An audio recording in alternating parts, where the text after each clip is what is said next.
नमस्कार, कंज्यूमर अड्डा में आपका स्वागत है। आपके साथ मैं हूं विपिन भट्ट और आज बात करेंगे गर्मी की कि जब गर्मी सताए तो फिर बचने के क्या है उपाय। आप मुझे लगता है कि जितने भी लोग कार्यक्रम देख रहे हैं उनमें से अधिकतर इन दिनों हाई गर्मी कर रहे होंगे, क्योंकि अचानक से देश में पारा इतनी तेजी के साथ चढ़ गया है कि अब गर्मी से पसीने छूट रहे हैं। हालत खराब है घर में, घर के बाहर। आपको ऐसा लगता रहता है कि भाई इतनी गर्मी, आप परेशान रहते हैं, अंदर उथल पुथल मची हुई रहती है, डल लगता है, डाउन लगता है, एनर्जी नहीं लगती और ये भी डर सताता है कि कहीं बीमार ना पड़ जाए, ये ना खा लें, वो ना पी लें।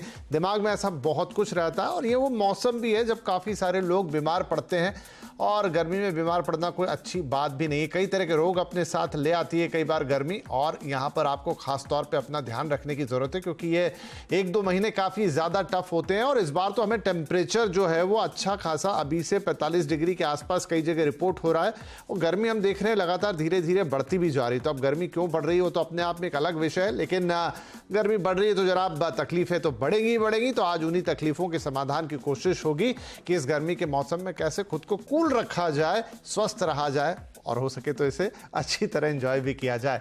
हमारे साथ हैं इंद्रप्रस्थ अपोलो हॉस्पिटल में इंटरनल मेडिसिन के सीनियर कंसल्टेंट डॉक्टर तरुण साहनी, महाराष्ट्र के director of Ayurveda doctor KR. Kohli कार्यक्रम में हमारे साथ शामिल हो रहे हैं और न्यूट्रिशनिस्ट सांची नायक भी हमारे साथ कार्यक्रम में शामिल हैं। तो चलिए शुरुआत करते हैं। तो डॉक्टर कोहली, पहले आपसे ही शुरुआत करता हूं मैं। गर्मी, जैसा मैंने कहा कि इन दिनों शुरुआत हो चुकी है, टेम्परेचर अचानक से काफ़ी ज़्यादा राइज कर गया है। तो जब जब गर्मी का मौसम आता है, क्या कहता है हमारा आयुर्वेद, क्या कहती हैं आपकी एक्सपर्टीज़ की क्या तकलीफ़ें हमारे साथ वो मौसम को लेकर आती हैं? और जब थोड़ा मौसम ज़्यादा इस बार गर्म है और वो भी ऐसे मौसम से आया कि थोड़े दिन पहले बारिश हो रही थी, अभी भी किसी दिन बारिश जैसा हो जाता है, तो ये बड़ा मिक्स सा मौसम है और गर्मी बहुत ज़्यादा है सर।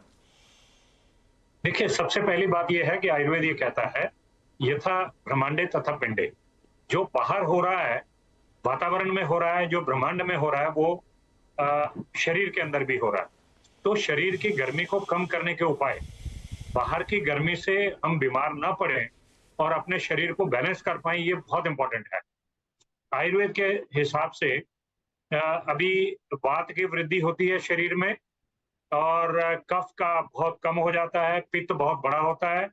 तो पित्त को शांत, पित्त यानी गर्मी, अंदर शरीर की गर्माहट, इसको कम करने के लिए ठंडे पेय पदार्थ पीने चाहिए।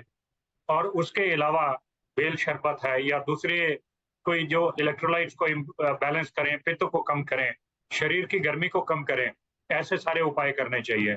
और हमको ये देखना चाहिए कि ये जो सीजन है, इस सीजन में सबसे इम्पोर्टेंट ये है कि आपकी भूख बहुत कम होती है, भूख खुल के नहीं लगती है, पचन शक्ति कम होती है। तो आप सीमित खाएं और बड़ी गिनी चुनी चीजें खाएं, तली वाली चीजें ना खाएं।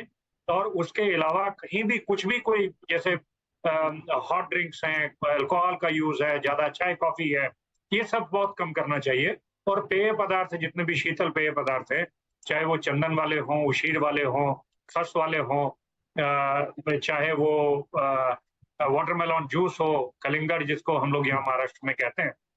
तो इस प्रकार के सारे पेय पदार्थ हम लोगों को लेने चाहिए, खाना सीमित खाना चाहिए और जहां तक हो सके चाय, कॉफी, मिर्च, मसाले, अचार, इन चीजों से थोड़ा दूर रहना चाहिए। चलिए, खान पान की और बात अभी हम करेंगे, सांची जी हमारे साथ ही हैं, लेकिन पहले डॉक्टर साहनी, किस तरह की बीमारियां लेकर आता है ये मौसम? आई थिंक अगर हम हीट के बारे में सोचें, गर्मी इतनी है तो जो मैक्सिमम कॉम्प्लिकेशन होती है जिसको हम हीट स्ट्रोक बोलते हैं। हीट स्ट्रोक में जो बॉडी में इतनी गर्मी बन चुकी होती है कि वो अपने आप को शांत नहीं कर पाता और इस वजह से हमारा पसीना भी रुक जाता है, स्किन एकदम ड्राई हो जाती है और इवन होश भी निकल सकते हैं। तो हीट स्ट्रोक सबसे ज्यादा जानलेवा हो सकती है। उससे बचने के लिए, और ये नॉर्मली जो एल्डरली एज ग्रुप हैं जिनकी पसीने की शक्ति कमजोर हो चुकी हो, उनमें या छोटे बच्चों में हम ये हीट स्ट्रोक के बारे में देखते हैं। तो वो एक तरफ से डायरेक्ट इफेक्ट है गर्मी का। दूसरा जो कॉमन हो जाता है, इंटेस्टाइनल डिजीजेस, क्योंकि प्यास लगती है, पूरा पानी जो हम पीते हैं वो इतना साफ नहीं होता और उस वजह से इंटेस्टाइनल इन्फेक्शन, जो डायरिया, लूज मोशंस हैं, वो भी काफी बढ़ जाते हैं। और जैसे अभी हमारे स्पीकर ने कहा, पानी पीना, फ्लूइड इनटेक को अंदर रखना हमारे लिए सबसे ज्यादा जरूरी है। तो एक साइड पे हीट स्ट्रोक है, दूसरा साइड पे स्टमक रिलेटेड प्रॉब्लम्स हैं, और तीसरा जो स्किन में डिजीजेज आ जाती हैं, जिसको हम गर्मी की पित्त बोलते हैं। तो हमें अपनी स्किन का भी बहुत ध्यान रखना चाहिए। टाइम पे नहाना, जो पाउडर्स हैं वो लेना, और अगर आपके पास फैसिलिटी हो तो एयर कंडीशन या एयर कूल्ड एरिया में बैठने की कोशिश करें, वो सबसे ज्यादा बेहतर रहेगा। जी बिल्कुल। तो आप दोनों की बात में एक जिक्र बड़ा कॉमनली आया, वो है खान पान का ख्याल। तो एक सवाल मैं पहले खान पान पे ले लेता हूँ, फिर और थोड़ी डिटेलिंग में जाते हैं। तो सांची, खान पान में आगे पूछेंगे आपसे कि क्या प्रेफरेबल रहेगा, लेकिन एक चीज़ जो है कि इन दिनों खासतौर पे जो अर्बन लाइफ है वहाँ पर, बड़े शहरों में, या इनफैक्ट अब तो टियर 2 टियर 3 में भी ये स्थिति बन गई है, जहाँ पर लोगों की व्यस्तता ज़्यादा है और बड़ी इजीली आउटसाइड फूड अवेलेबल है जो कि घर पे डिलीवर हो जाता है।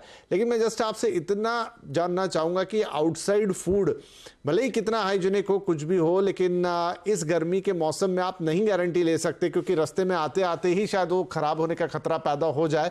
थोड़ा अवॉइड करना चाहिए अगर हो सके तो।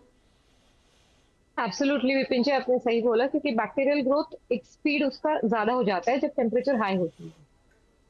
तो उसके लिए आप बाहर का खाना अवॉइड करते हुए, और अगर आप ऑर्डर भी कर रहे हो तो ऐसे चीजों को ऑर्डर कीजिए, क्योंकि कुछ कुछ चीजों में कभी कभी हो जाता है कि आपको ऑर्डर करना है या आपका खाना घर से भी आप डब्बा लेके जा रहे हो, तो आइस पैक्स होते हैं। पैकिंग आप ऐसे करके लेके जाओ, लेकिन आप घर से भी डब्बा जब लेके जा रहे हो तो आइस पैक्स रख के, आपका जो इंफ्लेटेड बॉक्सेस आते हैं तो उसमें आप लेके जाओगे तो खाना आपका बचा रहेगा।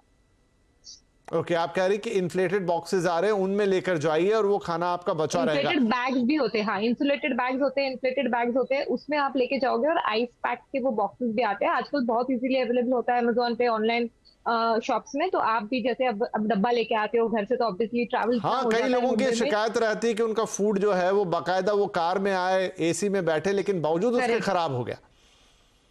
क्योंकि हर ऑफिस में फ्रिज नहीं होता है। चलो अच्छी बात है, कोई कोई ऑफिस में आजकल फ्रिज होता है, तो आप आते ही घर से आप ऑफिस में रख देते हो फ्रिज में, फिर बाद में आप रीहीट करके खाते हो उसको। बट कई ऑफिस में नहीं होता ये, तो फिर आप इंसुलेटेड बैग अगर लेके आते हो, and specially with the ice packs in that is very good. वो यूज करना, जैसे फॉरेन कंट्रीज में बहुत यूज होता है, इंडिया में इसका यूसेज कम होता है, तो अभी आप ये यूज कर सकते हो। जैसे आपने ये सवाल पूछा, तो दिस इज एप्लीकेबल। ठीक है, एक सप्लीमेंट्री क्वेश्चन मैं यहाँ पर आपसे और पूछ लेता हूँ कि अगर आपको मजबूरी है कि आपको आउटसाइड फूड ही ऑर्डर करना है, तो आप किन फूड्स को अवॉइड करें और कौन से फूड प्रेफर करें कि जिनमें चांसेस कम हो कि भाई ये खराब नहीं होगा?